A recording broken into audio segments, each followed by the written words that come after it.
here we go. Welcome to the Tech Meets Mental Health interview series. In this series, our host, Professor Skip Rizzo, will be engaging in dialogue with various experts in the digital mental health field across the course of the series. Today, our host, Professor Rizzo, will interview our amazing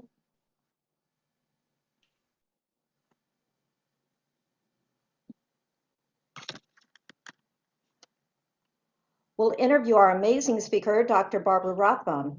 She is the director of Emory Healthcare Veterans Program. The Tech Meets Mental Health series is presented by Cognitive Leap.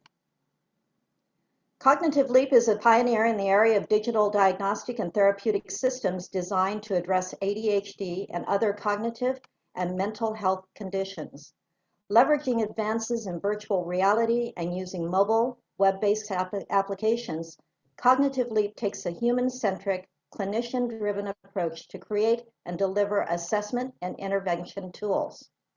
Our company has a strong research and development team with world-renowned experts who focus on neurology, cognition, psychology, engineering, and artificial intelligence. We are currently working on an FDA study for the approval of our virtual reality classroom, diagnosing ADHD in children. Our expert in virtual reality and today's host is Professor Skip Rizzo. Skip Rizzo is a professor at USC and director of medical virtual reality. He serves as an advisor and chief science officer for Cognitive Leap, exploring methods to address attention deficit hyperactivity disorder in children. Our guest, Dr. Barbara Rothbaum, is the director of the Emory Healthcare Veterans Program and the Paul A. Janssen Chair in Neuropsychopharmacology at the Emory University of Medicine. Dr. Rothbaum specializes in research on the treatment of anxiety disorders, specifically PTSD. She was a member of the Institute of Medicine's study on assessment of ongoing efforts in the treatment of PTSD and briefed the DoD, VA, House, and Senate committees on Veterans Affairs and Armed Services Committees on the IOM report result. She has authored over 400 scientific papers and chapters and has published 11 books on the treatment of PTSD. Her most recent book is on PTSD for the general public and is titled PTSD, What Everyone Needs to Know. During the interview, our participants who are joining us from the webinar can directly ask questions through the Q&A window, while participants from the YouTube live stream can also ask questions in the live chat. We will have around 10 minutes at the end to answer your questions. So let's turn it over to Professor Rizzo and Dr. Rothbaum. All righty. Well, thank you, Sherry. Appreciate the introduction. And Barbara, thank you so much for being here. When you agreed to do the podcast, I got really excited because there's just so much to talk about. Then I started to get nervous because there's too much to talk about. We're just not going to be able to pack it in to an hour, but we're going to give it a good shot. Always leave them wanting more. That's right. That's right. I've learned that from you. You know, you're an unsung hero, or you're a hero that's very well sung in a lot of circles. But when I look at the current crop of people that are doing VR and so on, they always cite your articles, but I'm not sure if they've heard, your story, like how you got involved in it. For the audience, Barbara worked with Larry Hodges back in the early to mid 90s, building the very first company that was producing virtual reality for clinical purposes, Virtually Better. But it wasn't just like, I'm going to go into building a business. It was informed by the research, and they published some of the very first papers on exposure therapy for anxiety disorders and so forth. I didn't meet you, Barbara, until I think it was 97, but 98 maybe, at a AABT conference, American Association of Behavior Therapists, which has changed now to ABCT.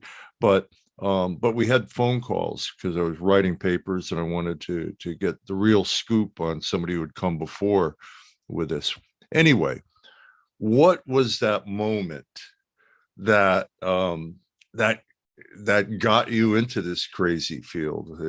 93, 92, whatever it was. So it was Larry Hodges, who was at Georgia Tech. I'm at Emory and was at Emory then. And there was a grant, a seed grant program, and you needed a Georgia Tech and a Emory investigator. And he was a computer scientist working on virtual reality. I've been doing exposure therapy my whole career. And he called me up to see if I wanted to collaborate on this. And I remember saying, you want to do what? And he makes fun of me that I made him send me his CV to show me that he was legitimate. We wrote that grant, and I can always date it when we did it because I had one section due to him on a Tuesday, and that Monday I went into labor, and that kid was born in February 1993, so I can always date it. He didn't know me that well then. He thought that was the end of the grant, but we got the grant in, we got the grant. And that was using virtual reality to treat the fear of heights. And we published that study in 1995 in the American Journal of Psychiatry. And I think that was the first published study using VR to treat a psychological or psychiatric disorder. And there was a huge response. And Emory and Georgia Tech thought that there could be a marketable product here.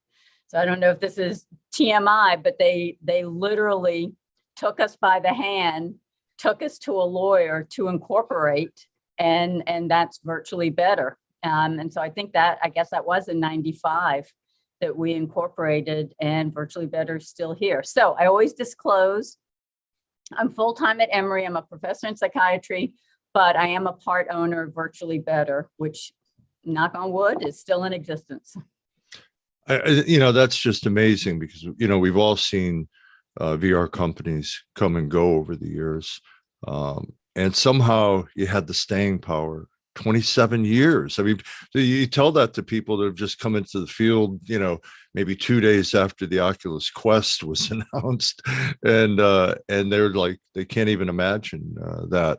What were some of the challenges early on with that? What did you have? There were lots of challenges. And since I'm a clinical researcher, that's the approach that we took. And so we would write grants to try something out. And so that was our R&D that would help us develop an application, but then we would design a clinical trial to test it.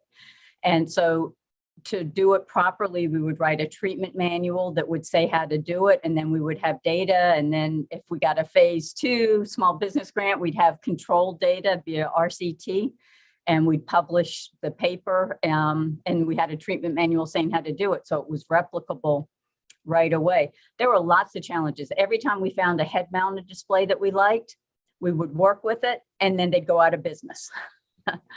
And then we have to find another one that we liked, and then change everything. Originally, we started, I think it was, and I don't know if I'm allowed to say this, I think it was a Silicon Graphics workstation. So it was a huge computer. And in that first study, the computer wasn't even in the same room with us. And it took a brilliant computer science graduate student to make any changes. So I'd be in the room with the patient, and I'd be, through an intercom, Rob, can you take us to the 5th floor, please? And then, the graduate student in the next room. I mean, now, obviously, everything is, on a PC, on a laptop, on a phone, and a standalone head-mount display.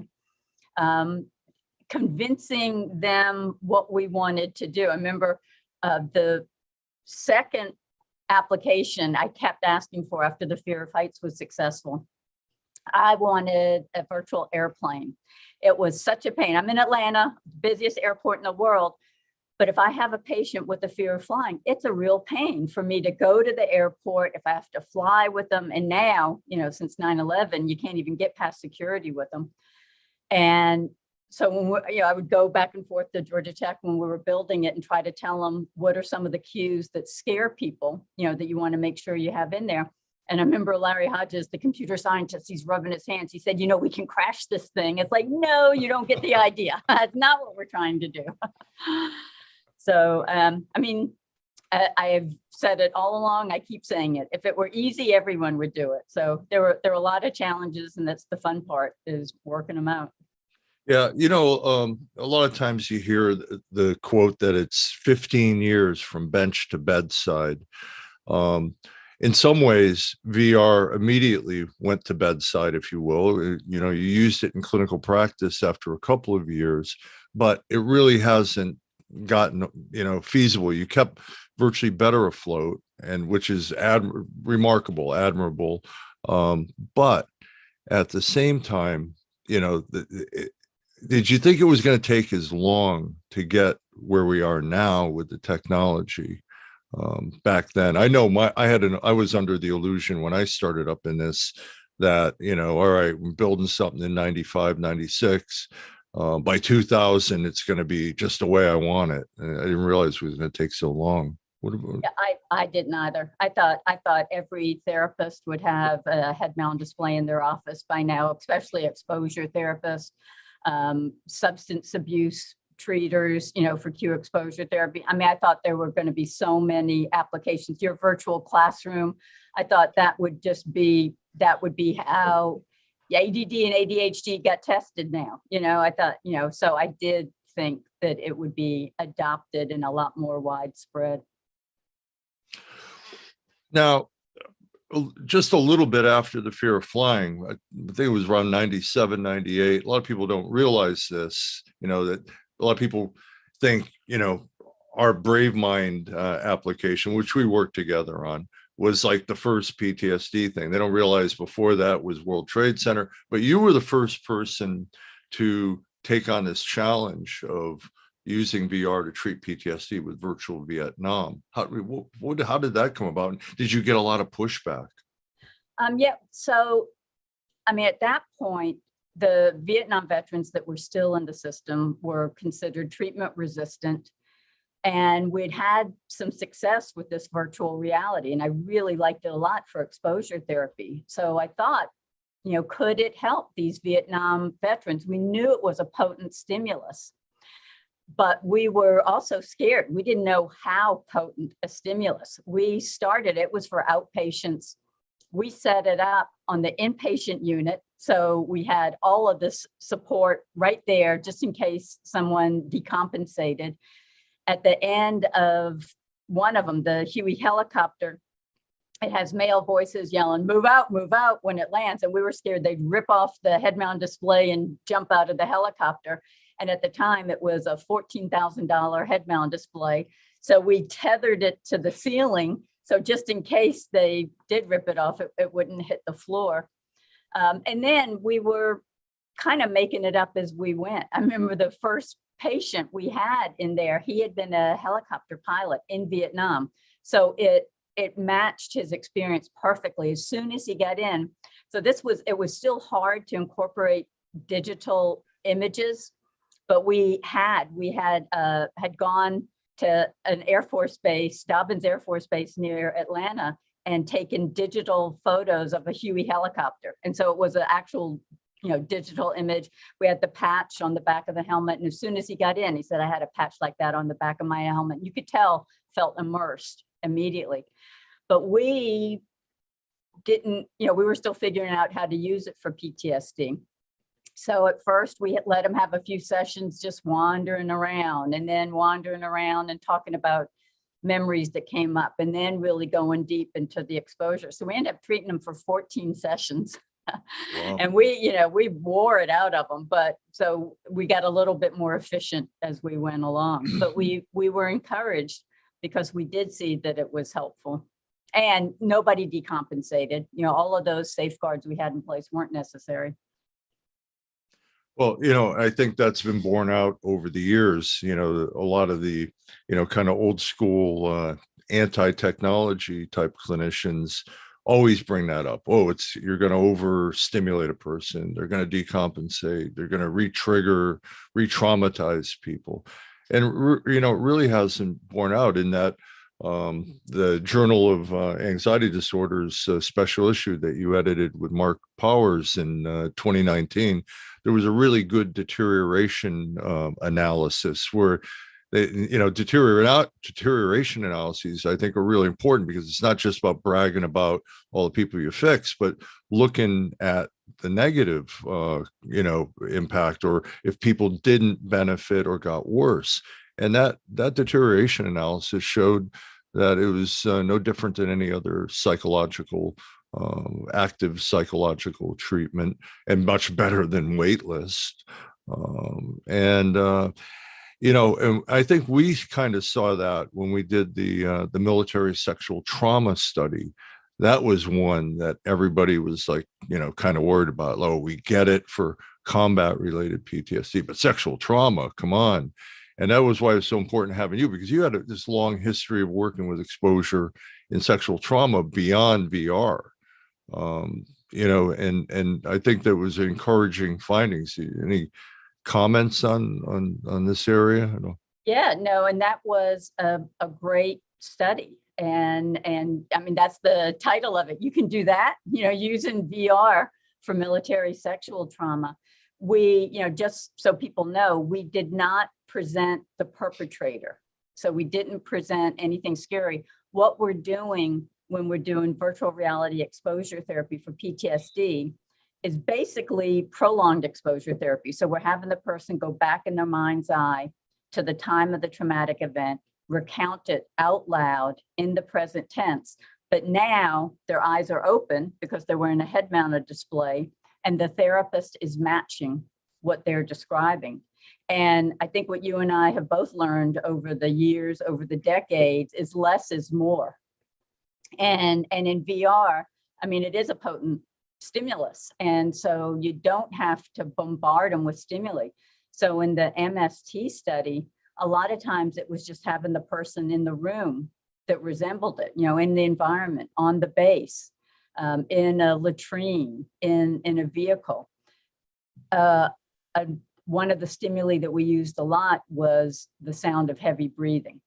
So maybe just the setting and the sound of heavy breathing, and then they're telling the story and they're back there, and it was effective. Yeah, I think in a lot of these areas, the VR context, the visuals kind of set the stage, but a lot of times it's the audio that drives emotion. If you recall, in the Brave Mind application, we have an audio clip of a baby crying, and that one we've heard from a lot of folks that when, say, a bomb goes off in the distance, and then you hear this sound of a baby crying, that's really emotionally evocative, I think, more so than the visuals. The good news is I think I have a line on funding now to actually bring the military sexual trauma project back online, an update based on the feedback from your group on what we need to do to make it a little bit better and relevant. And because we had to build all that civilian content for it as well, since a lot of sexual trauma in the military is not happening. It didn't happen in trenches of Afghanistan. It's happening around bases and in the US and so on. So I think I have a line of funding to be able to evolve that so that it could be ready for civilian sexual trauma in the near future. So that would be terrific. That would be terrific. Yeah. And you're right. I agree with you. I think a lot of times it's those auditory cues. I mean, hearing, the gunfire in Brave Mind, hearing the dog barking, would get people. I mean, and I also so we place people on the raised platform with the woofer underneath. So for example, you can feel the vibrations of the Humvee with the engine on. You can feel the vibrations of the explosions or the rotors of the helicopter. And I think that all of it together, it is a potent stimulus. So you're in the memory, you're seeing it, you're feeling it, you're hearing it, and in some cases you're smelling it, because we can deliver the olfactory cues as well. And that's part of why I like VR so much for PTSD, because PTSD is a disorder of avoidance, and I think it's harder to avoid in the VR for PTSD. You're in it from so many senses. Do you think that the general field in clinical psychology, at least, has gotten more accepting of these forms of treatment? I know you got a lot of pushback from some of leaders in the field at the time in traditional exposure therapy and other areas. Do you think we're past that now? I'm not sure. I do still hear from people, why is it necessary? Traditional exposure therapy is so effective. CPT is so effective. Why do you need all of this? So I think maybe where the money is at the end of the day, not real money, but, figuring it out, is figuring out which treatment for whom. And figuring out, for example, in Joanne DeFeedy's World Trade Center study, I think a lot of those patients had been through traditional exposure therapy and not improved, and then they did well in the VR therapy. And so I think, that's where we're going in general. I think with personalized medicine, trying to figure out which treatment for whom to be the most efficient. Yeah, I think that's really where I agree. That's where the money is being able to predict. Because VR isn't for everybody, but for some people, like what we found in the recent RCT that's under review about folks with comorbid depression being able to perform, getting better at clinical outcomes in our trial with VR. We're able to activate them in ways that they might not be able to activate themselves on their own. Right. And I think an area where it could be really useful and we can really get traction is in assessment. I think, we use it. We've got the Emory Healthcare Veterans Program where we're able to fly people in from all around the country, post 9/11 veterans, for a 2-week IOP, intensive outpatient program. They get a lot of therapy every day, more therapy than most people get in a year. And we like these more objective measures, assessments before and after treatment. And so, that with the Brave Mind clips, we created 3 2-minute standard clips: the convoy, the Humvee driving down a desert highway, and a Middle Eastern city on foot patrol. And we embedded acoustic startle probes in those clips and in blue screens in between to look at the startle reaction and to look at other physiological reactions, because that's part of what's going on with PTSD. People get triggered and they feel a sense of threat. And there's really no blood test for PTSD. There's no, like diabetes or blood pressure. And so if we can move towards more objective measurement, and I love VR for that, because it's an activating paradigm. You're able to put them in the situation and present them with cues and see how their body reacts. And so, for example, we were able to see that the startle response decreases with treatment and stays lower months later. Salivary cortisol decreases with treatment and stays lower months later. So I think that VR has a lot of potential for assessment and a lot of different kinds of assessment. Well, that's always been the case, the ultimate Skinner box, if you will. You've got a controlled stimulus environment, and whether you can put somebody in the same environment and observe change over time, pre-treatment, post, and so on, or you can have normative data like the environment around behind me here, the virtual classroom. That's a controlled stimulus environment for assessment. It allows us to systematically present distracting stimuli in a functionally relevant environment. And, the opportunities for this when you've developed a normative database, particularly, which we've now developed, some data I'll have to show you on the side here, pretty remarkable when you look across age groups and you see systematic improvements in neurotypical kids over the, going from age 6 to 13, like you would expect. And then some differences between males and females. This is a data set of about 700 kids. You really see that now we're on the verge of really being able to inform our diagnostics in these environments in a way that wasn't possible. But it's the systematic control. That's the beauty of it within this contained environment. You look at an assessment in any neuropsychologist's office, there's a poster of a bunny on the wall, or there's a window off to the left. And meanwhile, the kid is interacting with a stranger doing a digit span or sitting in front of a computer screen doing a TOVA, and there's so much variability in that context. So just like with the PTSD assessment work, I think, which reminds me, I want to get back to PTSD to talk about the future and different populations, but you've done some work developing apps with kids. You did the social skill app, I think it was around 2013, 2014, somewhere around there. What do you think about the feasibility of using VR with kids? Well, I think the first time we did use VR with kids, it was in a pediatric population undergoing painful medical procedures, and we used it as a distraction.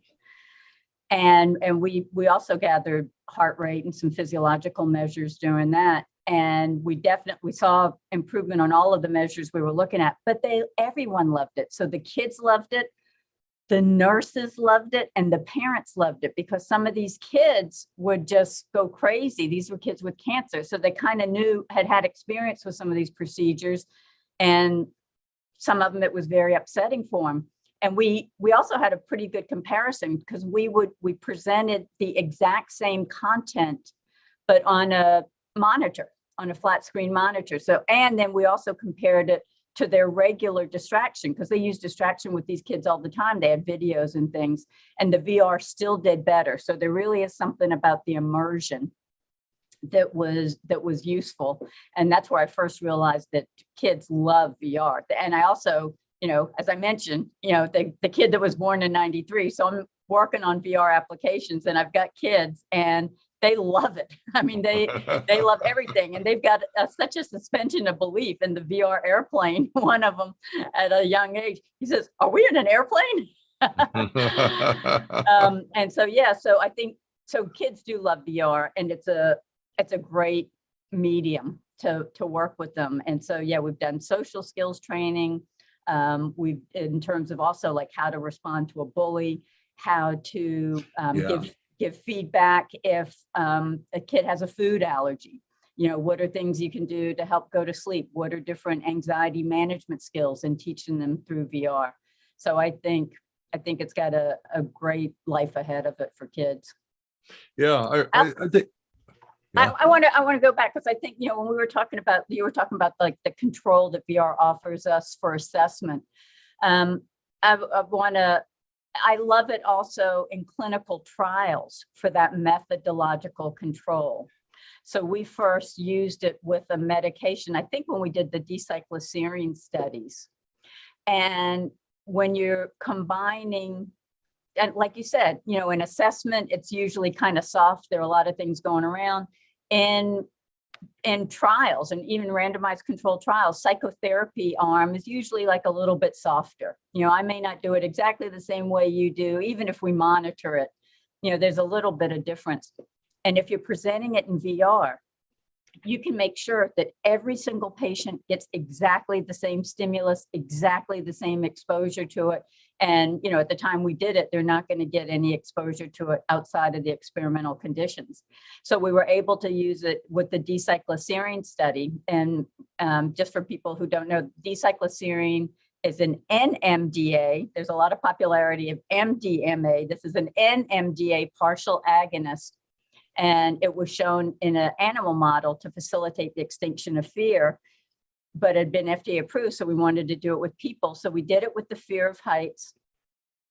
And we presented the heights in the virtual reality. And so it was beautiful for methodological control. And I think that's an advantage that VR has in combining it with medication, or even in assessment, like for use of a medication. For example, we had some VR environments of substance use and using environments, and you can hook people up and get their craving and figure out exactly the point that their craving increases.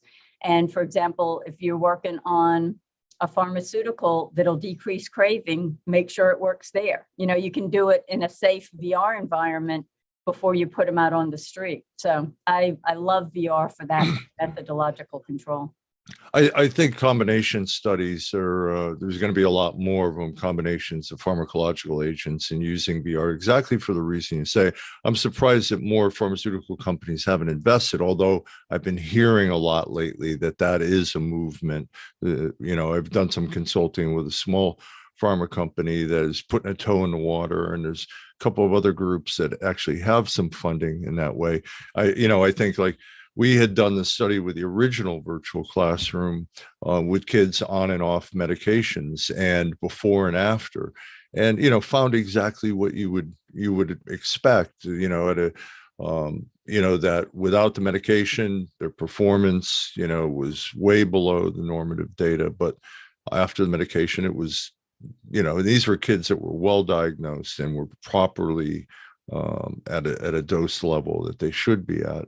And so, it's exactly what you would want to have better consistency of measurement when there's pharmacological agent involved.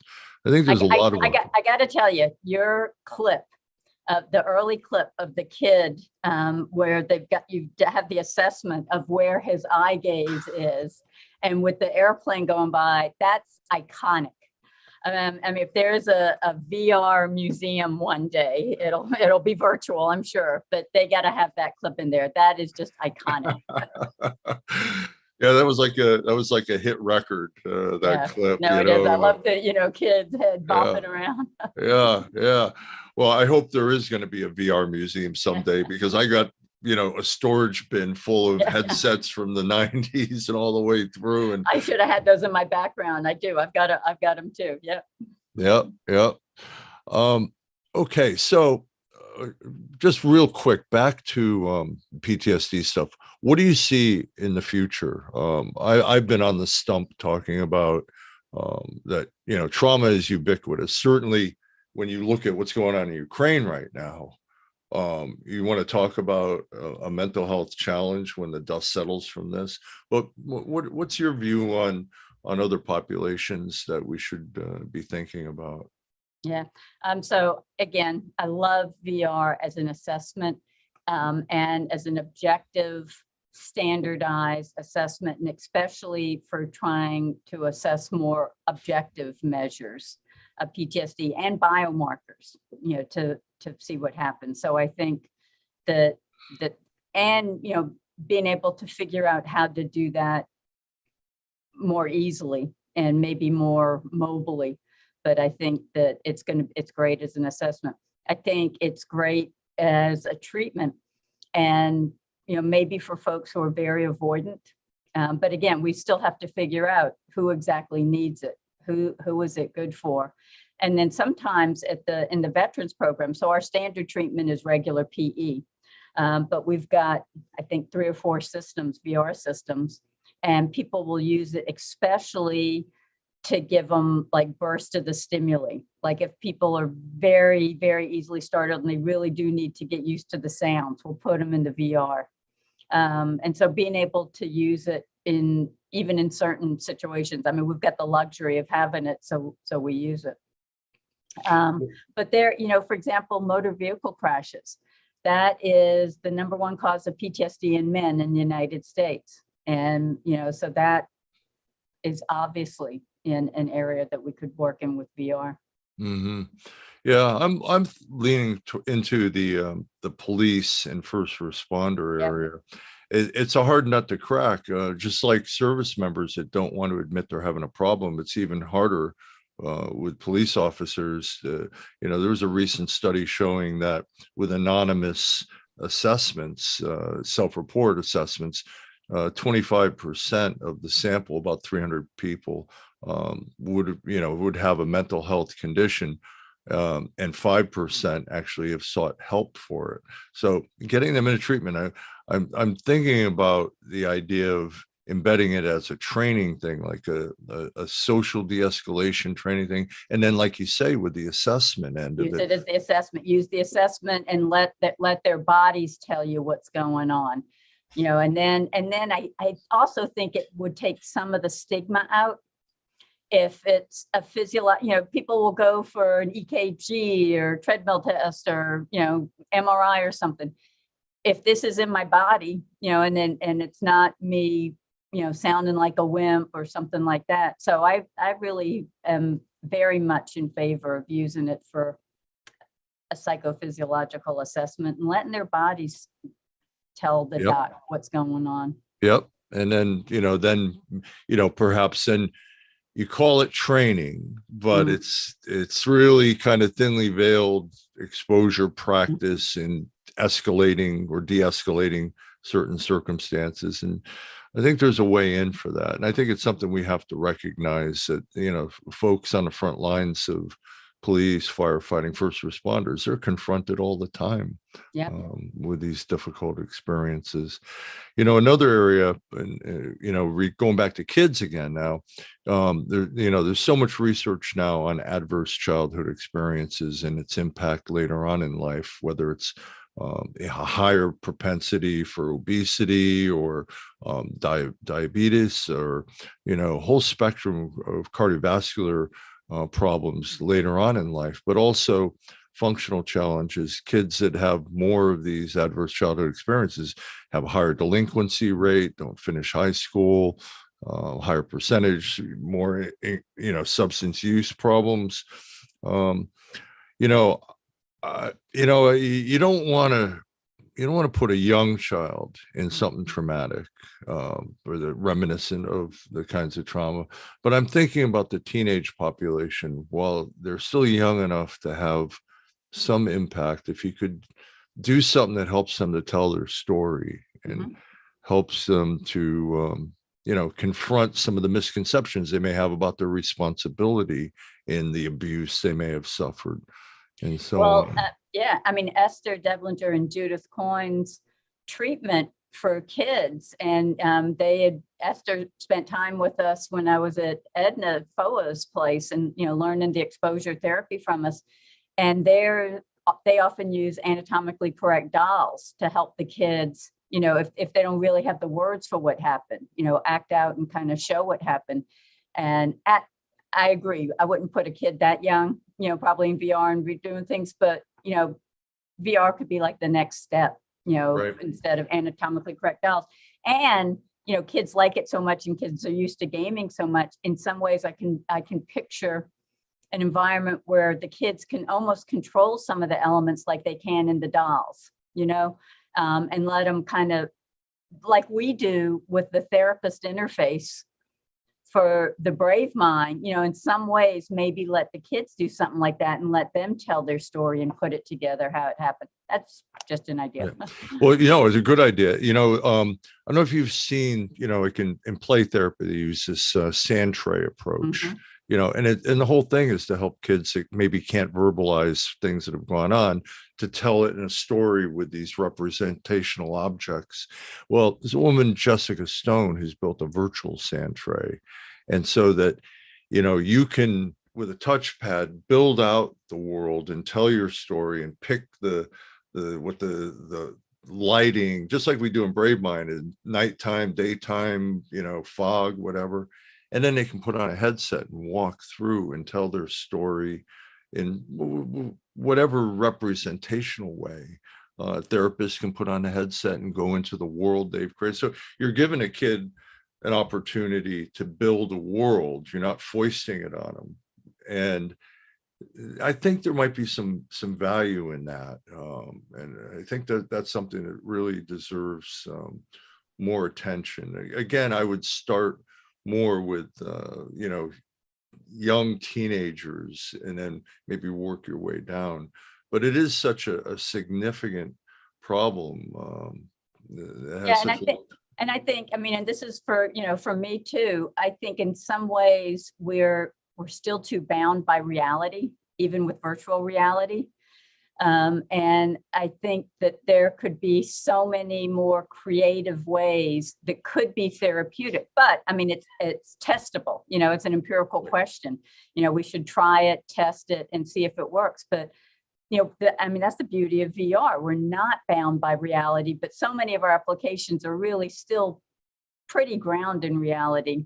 And, when you think about kids and what they might need, that might be an area that we could get more creative.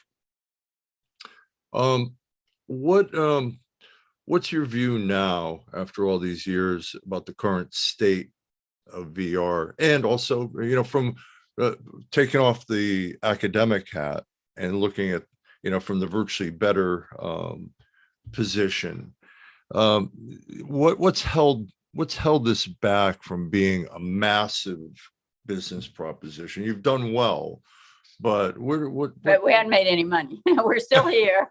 That was always one of my fears. If somebody's gonna make a lot of money at VR and it's not gonna be me. Well, that hadn't been me yet. And I'm not in it for the money. Obviously, I'm an academic, where it's a hobby almost but now there've been a lot of things that held us back. So the cost of creating a virtual environment. So that takes specialized people. It takes a lot of time. I mean, we don't even try to come close to the gaming environments, and I don't think we need to, because it's not, I mean, that's what we found out early on. And in some ways, in that very first study, that was the computer scientist interest in doing these VR studies, to see almost what is the minimal stimulus that can make people feel present in virtual reality. And so we know with fear and anxiety, it doesn't take much to trigger it. So it doesn't need to, have that level of realism, but it's expensive to create, and it takes a lot of time. The equipment has come down a lot, but that has been an impediment all along, just the price of the equipment. I mean, even that it's anything, and I guess the last impediment are people's attitudes about it. If what I'm doing seems to work fine, and if I'm full, I don't need to attract new people, why do I need to spend money and learn something different? There are a lot of obstacles to trying to teach somebody something new. And so, and getting them to learn something new and then to pay money for it, most people don't see the need. So I think we have to, who is it? Wayne Gretzky's father, think of where the puck's gonna, where the puck is, think of where the puck's gonna be. We need to think, what are people's needs and how can this fulfill a need that maybe they don't even know they have yet. Right. I think you touched on an important topic, and that's clinician training. I know you've done a good bit of that, and I think there's a lot of room for much more. I mean, I regularly get queries, where can I go to a school to learn how to use VR clinically, or when can I take a seminar? And it's like, all right, well, in what area do you want to practice? I mean, I'm almost thinking there's a place for like a week-long soup to nuts VR training thing. Problem is, clinicians aren't going to take a week off and go to it, maybe. But maybe it's a 2-day thing where it's, it walks through exposure, cognitive assessment, pain management, rehabilitation. You get a little dose, you get to practice with all these different types of applications. Yeah, well, and I think the VR has a huge potential for any kind of training. I mean, for public speaking, for certain procedures. I mean, they're already using it in medicine, but I think it's got a huge potential for training. Mm-hmm. Okay, I got 2 more things before we'll stop for questions, even though I've got like another 35 questions on my list here. All right, the work I've done with virtual humans and virtual human interaction and AI. You worked on the Sim Coach project with us and so on. Do you see much of a future in that area? And I have I guess the thing I'm leaning towards is the ethical issue about, when AI gets good enough, will virtual humans who are available 24/7, that never tire, that have an encyclopedic knowledge of clinical processes, remember everything that they say when they're interacting with a virtual patient, I personally think it'll be the most contentious issue in mental health care in the next 5-10 years as the technology gets better. What do you think on this? Do you think finish your question? Will virtual humans replace us? Replace us. That's where I thought you were going. I wish that they could in a lot of ways, because there are not enough people in the United States, in Georgia, in the world that do what I do. And, even if there are not enough people that have, the resources to get to, me and people that do what I do. And so I wish that you could kind of clone me, or the better me, who's available 24/7 and remembers everything. I would be happy for that. I think enough people would still want to come see a real human, that I don't think it would put us out of business, but I think that it could reach a lot more people. I think you had some thoughts about the UK study with the virtual therapist that had great results with the freakishly large hands. Yeah. But I think it's a great idea. Yeah. I think, if we can get that good, and with AI, we really should be able to. I'm working on a number of projects to fill in gaps, where there, like you say, there aren't enough clinicians, or a person doesn't feel comfortable seeking help, kind of like the early sim coach concept, a toe in the water to self-understand and so on. We have a project now for health professionals that are possibly going through burnout, with COVID and everything, where they can interact with a virtual agent and answer questions or fill out forms for professional quality of life, and then interact with the character to get some privately, anonymously, get some self-assessment. You're working on that?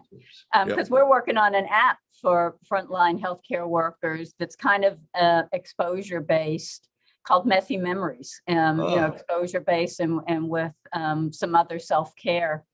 We'll have to swap notes after the call on what's going because on. Maybe we can, if you're assessing them, and we can treat them with the app, we can. Right. That would be great. That would be great. Good. All right. Last question before we got to run to the audience questions. All right. I asked this of everybody. If you had unlimited funding for 2 years, you could do anything you wanted, what would that be? So it would involve a lot of the stuff that we talked about. I would create a virtual assessment and therapy Shangri-La. I would try to have an answer to every single barrier that keeps somebody from getting the care that they need. And so I would use it for assessment. I would use it for treatment, and I would use the assessment. I mean, if this is unlimited, it's going to be a really smart assessment to figure out exactly what you need. So, it can figure out, what kind of skills, or if you need exposure therapy, or if you need medication, or if you need, medical treatment, and refer you to that. And then, for the psychotherapy part, that it can deliver it. And like we talked about, maybe it's in conjunction with the medication if it shows that you need something to help with the exposure therapy. And then, maybe it can also check in after treatment, again, with the same assessment, and to make sure things are on track, or remind you if you need to practice things. So basically a way to get everybody what they need. So as long as you're asking for a fantasy, that's it. Yeah. You're going to fund it. You're going to write the grant. Good one. Yeah. Super system, super VR, metaverse. Ooh. Yeah. Good. Okay. Sherry, do we have some questions lined up here? We do. I just want to say that this has been just such an interesting session, and Dr. Rothbaum, your experience and everything that you have done is so impressive, and I've just been fascinated. So thank you so much, and thank you, Skip, for the wonderful job of moderating this. And Skip is the king. Skip's the king. Yeah. No, I'm honored to be here. It's always a fun conversation to talk about this work, and it's always a fun conversation to talk about it with Skip. Well, we we have a couple questions. One is around, Skip kind of mentioned it ever so slightly, but the metaverse. Where do you see the metaverse, or what's your view of the metaverse with medical VR? Yeah, I mean, I think it's got a lot of potential, and exactly what I said, because it's an activation paradigm. So for medical VR, for anything medical, very often we're taking people out of context. And sometimes we're not always measuring exactly what we need to measure and in the right context. And with the VR, we can. I should add a point. I am a stickler. I try to be precise in language when we're talking about anything scientific. And with VR, I try to be precise that when I talk about virtual reality, I mean immersive virtual reality. So everything I've talked about is immersive virtual reality, that it's 365 degrees, 360 degrees, that we can, go under or around. It's totally immersive. When sometimes people are just playing videos in the head mount display, I don't call that VR. So just to make a point of that. Well, that's great. Thank you. One question here is, there's so many VR treatment applications. What is your opinion about them, and what are key components to build a standout VR application to address unmet needs? So you've addressed the immersive piece of it. Right. So again, yeah. So I think that to call it real VR, that it does have to be immersive. And I'm going to believe the data. I'm a strong proponent of evidence-based care, evidence-based medicine. And so what that means is that we measure, we assess people before and after, and we say what we're doing as an intervention and make sure it's replicable, that people can do it in the same way. And so I'm going to believe the data. I think that people should gather data on what they're doing and then disseminate that so that people can look at it. Wonderful. We have a question from our YouTube. In Ukraine, there are millions that are traumatized, military, civilian adults, and children. What target group, in your opinion, would most benefit from the VR exposure? Oh, man. Everybody. I mean, it's breaking my heart what's happening there for so many reasons. And we're just seeing, PTSD develop right before our eyes. We're seeing all of these kids' lives change, the trajectory of their lives are changing right before our eyes. So I agree with Skip. Everybody could probably use something, even if it's a little virtual relaxation, just a little virtual mecca where they could escape and chill and replenish, because this is just, it's heartbreaking. It's going to be a tsunami of challenges way after the last shot is fired. And certainly, very interesting. I had a Fulbright scholar in our lab back in 2016 from the Ukraine, and she wanted to build out a virtual Donbass because she said even from the 2014 and prior incursions that there were a lot of people that were still, having problems. I can't even, so when I think about the pitch that she made about what, wanting to build this out, and we never got the funding. We were hustling all over the place, trying to get international funding and so on. Never got the funding to build it. Got all the source imagery, got library of imagery and so on, stories. But now when I look at what's going on there, we see it every day in slow motion. And we're seeing that much of the horrific pain.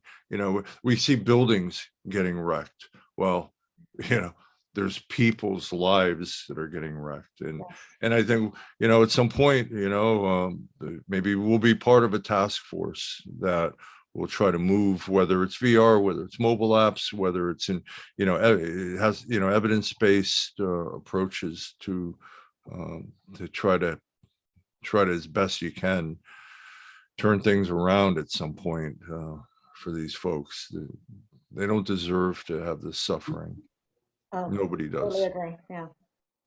So there's one, I think we have time for one last question, and this can be for actually one or both of you. What's the biggest challenge for VR in mental health now, and how would the future be? Yeah, we can both take it. I mean, I think we've talked about it, so I think the cost and clinician training, getting clinicians to try something different. And then especially if it costs even a couple of $100, if it's something different and they're not that into trying it, why should I spend a couple of $100 on that when I can get a new phone? Yeah, I think look at where it's getting a lot of traction now, like in pain management, acute pain management in hospitals, because it's low cost and the science is there. And so if you operate from the perspective, you take something we know has good theory and is evidence-based in the real world. Now can we amplify it and get it out? So part of the friction there is in clinician training and not having a unified platform, like what Barbara was mentioning in her dream for a 2-year project, is to not have 5 different headsets that all have different proprietary software on it, but have one unified platform and 5G connection, library of the Shangri-La of every kind of VR type of content that could be made available. That's where we have to get. Yeah. So meet a need, figure out where it's needed. So all along we've said we don't create virtual environments just because we can, and it's cool. We're creating where it can make something better or easier or more feasible. So, figure out what that need is and then make it accessible. Great. Thank you so much for answering these questions. I think just in closing, I wanted to remind everyone we have our FDA study sites that are going on. So as I mentioned at the beginning of the event, we're conducting clinical studies for FDA approval of our virtual reality attention tracker. If you're interested in participating, you can scan the QR code at the bottom right corner of the screen to fill out an interest form, and we'll reach out to you to check for eligibility. Compensation may be available based on the site location. So more information, please contact info@cognitiveleap.com. So once again, then, I want to thank you so much for joining this event in the Tech Meets Mental Health series. I hope you've learned from our amazing speaker today. Thank you so much, Dr. Rosenbaum, and thank you again to our host, Dr. Rizzo. For our audience, the video recordings of this event will be available on YouTube on our channel at Cognitive Leap Solutions, Inc. Please feel free to share it with anyone who might be interested in the topic. We look forward to seeing you again at our next event and hope you have a wonderful rest of your day. Thanks again. Thanks, Barbara. Thanks, Skip. Thanks, Sherry. Thank you all. Bye-bye. We'll talk over happy hour on Friday. Absolutely.